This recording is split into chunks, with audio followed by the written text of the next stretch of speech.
Hello दोस्तों। आज हम इस वीडियो में जानेंगे फीमेल इनफर्टिलिटी के बारे में, जिसे हम बांझपन भी कहते हैं। इसका मुख्य कारण क्या है और मौजूदा समय में हमारे पास बांझपन का इलाज के लिए कौन कौन सा ऑप्शंस मौजूद है। ये सब सारी जानकारी के लिए आप इस वीडियो के लास्ट तक बने रहें। दोस्तों, करीब करीब 15 से 20% महिलाएं बांझपन से सफ़र करती हैं। बांझपन को लेकर लोगों के पास पहले बहुत ज़्यादा अवेयरनेस नहीं था, बट आज के ज़माने में लोगों के पास बहुत ज़्यादा अवेयरनेस है। मेडिकल साइंस बहुत एडवांस है, टेक्नोलॉजी बहुत एडवांस है, डॉक्टर्स के पास बहुत सारे सोर्सेस है, बहुत सारे रास्ते हैं आपके बांझपन का कारण जानने के लिए। इसलिए डॉक्टर बहुत आसानी से आपके बांझपन का इलाज करते हैं। स्टेप बाय स्टेप हम समझते हैं बांझपन का मुख्य कारण क्या है। नंबर 1 जो बांझपन का मुख्य कारण है वो है ओवुलेशन। ओवुलेशन के कारण 100 में 40 महिलाएं यानी 40% महिलाएं गर्भवती नहीं हो पाती हैं। ओवुलेशन क्या है? महीने में एक बार आपका अंडा रिलीज होता है, वो आपके महीना चालू होने से 2 हफ्ता पहले, उसमें एक दिन आगे पीछे हो सकता है। जब ये आपका अंडा रिलीज होता है, रिलीज होकर के आपके फैलोपियन ट्यूब तक जाता है। फैलोपियन ट्यूब में वो 24 घंटे तक जीवित रहता है। उस दौरान कोई महिला फिजिकल होती है यानी मेल पार्टनर के साथ संबंध बनाती है। संबंध बनाने के बाद मेल पार्टनर का स्पर्म उनके गर्भाशय के रास्ते से होकर के फैलोपियन ट्यूब तक जाता है। फैलोपियन ट्यूब तक दोनों आपस में मिलते हैं। मिलने के बाद वहाँ पे वो फर्टिलाइजेशन होती है। फर्टिलाइजेशन होने के बाद फिर वो फैलोपियन ट्यूब से आपके गर्भाशय में आकर के इम्प्लांट हो जाता है। इम्प्लांट होने के बाद महिलाएं गर्भवती हो जाती हैं। इस दौरान अगर आपका अंडा रिलीज नहीं हो रहा है, आपका अंडा का क्वालिटी अच्छा नहीं है, आपका अंडा नहीं बन रहा है, जिसके कारण महिलाएं गर्भवती नहीं हो पाती हैं, पहला कारण हो गया। नंबर 2, अंडा बन रहा है, अंडा रिलीज भी हो रहा है, लेकिन आपका फैलोपियन ट्यूब में नहीं जा रहा है, बिकॉज आपका फैलोपियन ट्यूब ब्लॉकेज है, आपका फैलोपियन ट्यूब डैमेज है, आपके फैलोपियन ट्यूब में किसी प्रकार का इन्फेक्शन है। ये नंबर 2 यानी दूसरा कारण। तीसरा कारण इंडोमेट्राइटिस यानी आपके गर्भाशय में किसी प्रकार का इन्फेक्शन, जिसके कारण महिलाएं गर्भवती नहीं हो पाती है। नंबर 4, यूट्राइन फाइब्रॉइड यानी आपके गर्भाशय में किसी प्रकार का गांठ बन जाना, जिसके कारण भी महिलाएं गर्भवती नहीं हो पाती है।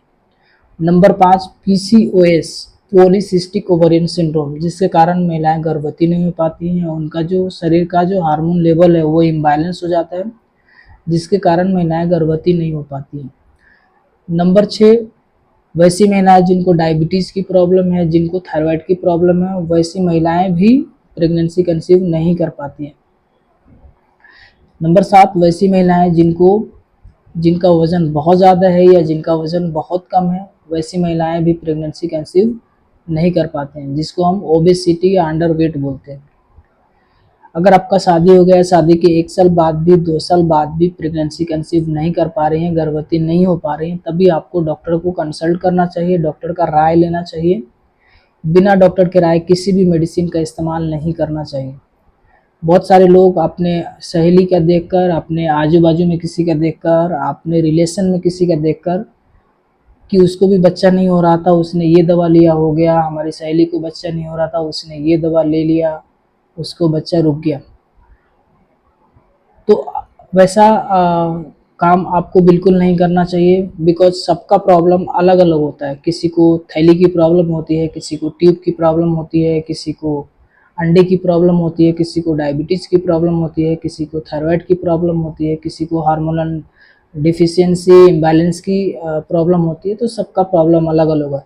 सपोज आपकी सहेली को हार्मोनल इम्बैलेंस था, डॉक्टर ने उनको हार्मोनल थेरेपी दिया, जिसके कारण उनका बच्चा रुक गया, और वही मेडिसिन आप सपोज आपने ले लिया आपकी सहेली का देख कर, और आपका हार्मोन लेवल नॉर्मल है।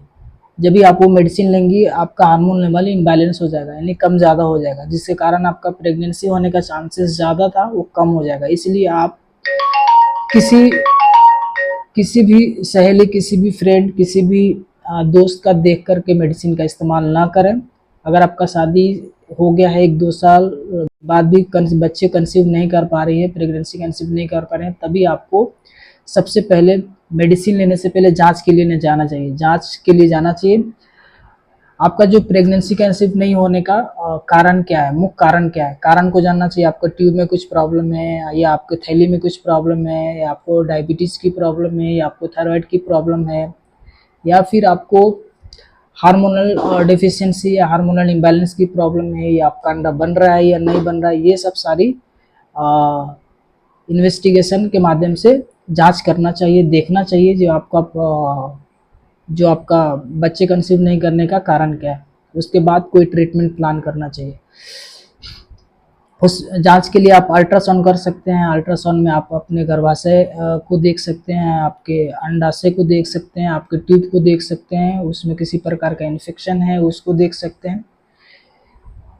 आप ब्लड टेस्ट के माध्यम से आपके थायराइड की जांच कर सकते हैं। ब्लड टेस्ट के माध्यम से आपको डायबिटीज़ की जांच कर सकते हैं। ब्लड टेस्ट के माध्यम से हार्मोनल प्रोफाइल कर सकते हैं। ब्लड टेस्ट के माध्यम से सीरम प्रोलैक्टिन वगैरह की जांच कर सकते हैं।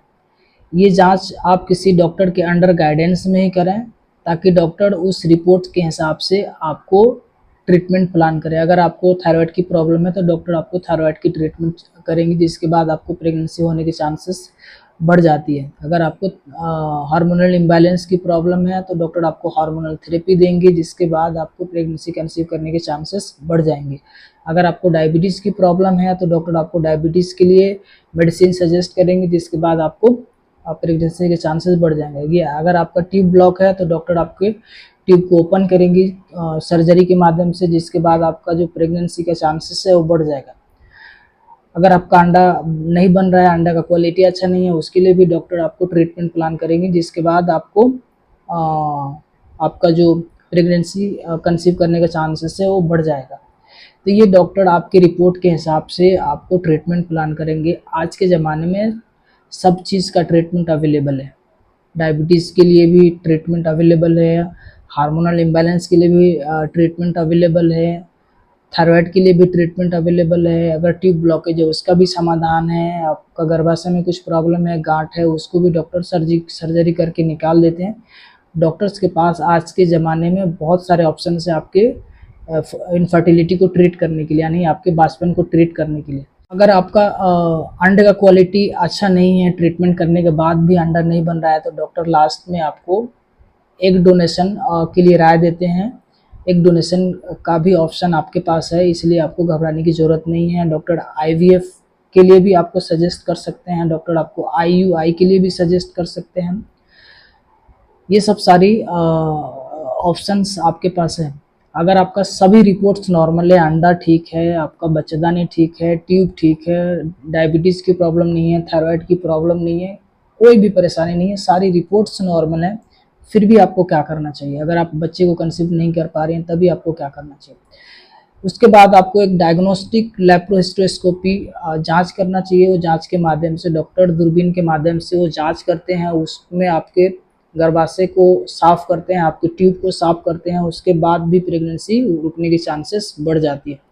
ये सारे प्रोसीजर के बाद फिर भी आपका प्रेगनेंसी कंसीव नहीं कर पा रहे हैं, तभी आपको कुछ टिप्स को अपनाना चाहिए। आप खाने में रिच फूड का सेवन करना चाहिए, रिच फूड जिसमें बहुत ज़्यादा न्यूट्रिएंट्स हो। खाने में बहुत ज़्यादा वेजिटेबल फ्रूट्स का इस्तेमाल करना चाहिए, वैसा फ्रूट्स जिसमें बहुत ज़्यादा रेशा हो, जिसमें बहुत ज़्यादा फाइबर हो, वैसे फ्रूट्स, वैसे भोजन का इस्तेमाल करना चाहिए।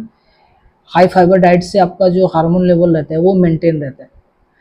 पीने में बहुत ज़्यादा पानी पीना चाहिए, अपने शरीर को हाइड्रेट रखना चाहिए। हाइड्रेशन की वजह से आपका जो प्रेगनेंसी का चांसेस है वो बढ़ जाता है। Number 4, physical exercise. अगर आप प्रेगनेंसी कंसीव नहीं कर पा रही हैं, आपका वज़न बहुत ज़्यादा है या फिर आपका वज़न बहुत कम है, तो आपको उस सिचुएशन में फिजिकल एक्सरसाइज करना चाहिए। एक्सरसाइज से भी आपको प्रेगनेंसी के चांसेस बढ़ जाते हैं। बहुत सारे लोग ऐसे होते हैं दिमाग पे बहुत ज़्यादा स्ट्रेस लेने लगते हैं, बहुत ज़्यादा दिमाग पे चिंता करने लगते हैं, जिसके कारण भी प्रेगनेंसी कंसीव करने में दिक्कत होती है। इसलिए आपको स्ट्रेस आउट होना चाहिए, आपके दिमाग पे किसी तरह का तनाव नहीं होना चाहिए। आप अपने ये सब सारी आपके प्रेगनेंसी कंसीव करने में मदद करेगी। आई होप कि वीडियो आपको अच्छा लगा होगा। काइंडली आप इस वीडियो को लाइक, शेयर एंड कमेंट्स जरूर करें।